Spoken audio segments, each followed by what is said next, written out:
YouTube, welcome back. Player Prop Savant here on Wednesday for an early edition of our YouTube free plays. So you guys all know Wednesdays are the weirdest days, so I got to get this out early. I'm going to have two plays for you, one early, one late, and my first collab on a YouTube video that I've ever had. I've not done one yet, so that'll be fun. So stay tuned for that. First order of business is gonna be our winner chicken dinner last night. We were able to cash in another free play team total. Phillies come through, almost blow the game. So that was crazy. They were up like 4-0. Corbin dealt for 6 innings. He gave up 1 home run, but everyone that I mentioned in the video almost hit a homer. Harper went yard. He had great splits. Real Muto went yard. Segura went yard. Torreyes went yard. It was fantastic. Another great day. I was very surprised at how long Corbin dealt, but our numbers stick to it, and I always go with the numbers, and obviously just the eye test too, as well. So I'm very happy that these write-ups and these talking points have all been on point lately. Makes me feel a lot better about putting the time in the hours that I do to get these plays out for you guys. So I'm very happy to see that. We cashed in a 1.5 unit play on the Phillies team total over 4.5. That now gets us to a grand total of 9.91 total units made on the channel. 36 and 25 total. I'm very happy with those numbers, and we will get to today's plays. Again, if you guys haven't subscribed to these videos, I really appreciate all the support we've been getting. Closing in on 200. Want to get there by the end of the week. Let's get to it. First one's going to be the late play of the day.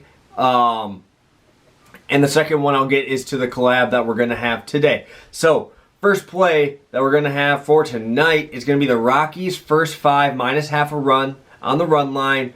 Minus 128. I'm seeing that at Bookmaker. We are seeing John Gray versus Alec Mills here. John Gray is, I would say, the master of Coors Field. He actually has a better batting average against and a better ERA at home at the hardest pitching park in the MLB. He is over a 1.5 better at home with a 3.14 ERA, 169 batting average against. And I like guys who get better as the season progresses. Gray, in 18 1/3 innings of the second half, is at a 2.95 ERA and a 2.09 batting average against. So pretty elite stuff, especially when you're throwing almost half your games at Coors Field. And we're going up against Alec Mills and this Cubs team that are extremely depleted. Overall, they are 1-3 since these trades have happened. 1-3 versus the first 5. And Alec Mills, we're getting him away from Wrigley. Alec Mills' numbers are 2.5 runs worse on the road than at home. Over a 5 ERA on the road. And I get a chance to go with the Colorado Rockies at Coors Field bats. That is crazy. The numbers there are so skewed. 277 batting average at home for the Colorado Rockies versus 212.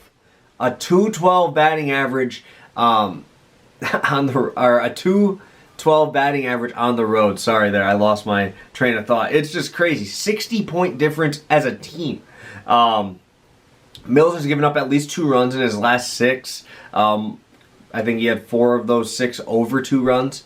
But when you're facing John Gray in Coors, you got to be at your best. And this is a big stat for me here too. Is he's given up those 2 runs in the last 6, but the Cubs have lost 5 of the last 6 of his outings that he has started. So when you're a guy that is playing for the Cubs here, and you see Mills go out there, you almost have that feeling like, shit, we haven't won one of these guys' games in 4 straight, and 5 of the last 6. You're thinking, oh, we're not gonna have the best chance at winning today. It's a shitty thing to say, but it's true. When a guy just isn't on, it's just demoralizing for the whole team. And I think that's where we get it here. Rockies started out hot last night, grand slam. I had them last night, first 5 money line, easy money. And this is the last thing we're going to finish off with the trends here, is the Colorado Rockies are 30, 13, and 10 in the first 5 at home. Best, like the 4th best number in baseball.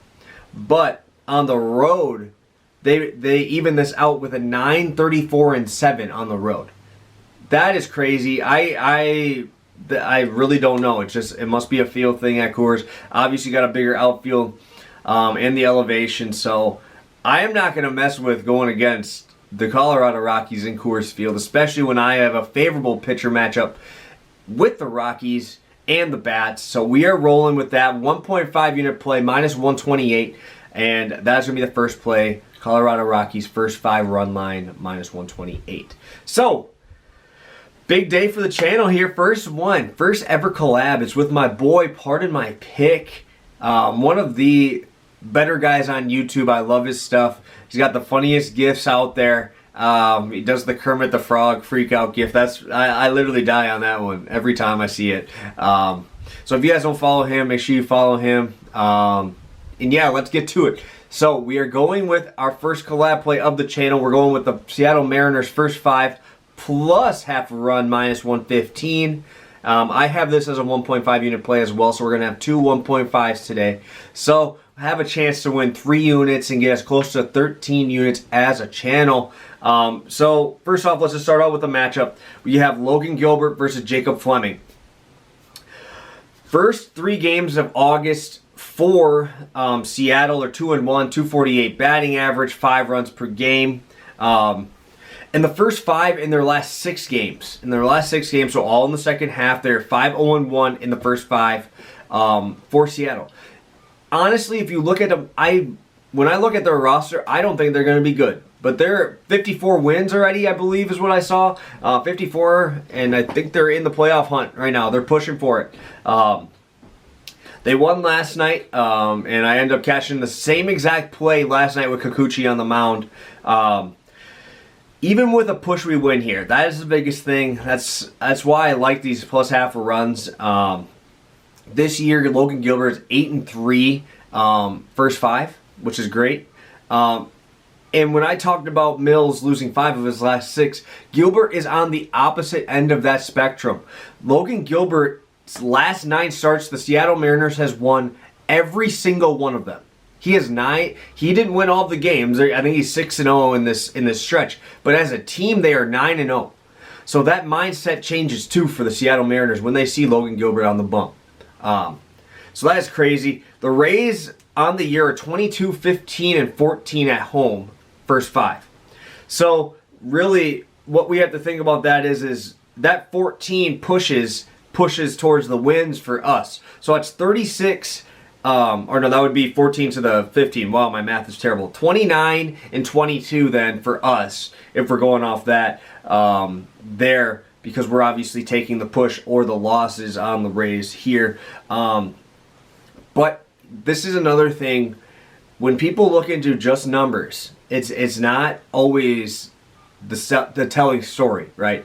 Doing this for as long as we've been doing this and how long I've been capping and betting on baseball, you have to dig in even further, right? So if you looked at it, Jacob Fleming is one of the best home pitchers this year. He's got like a 2.3 at home.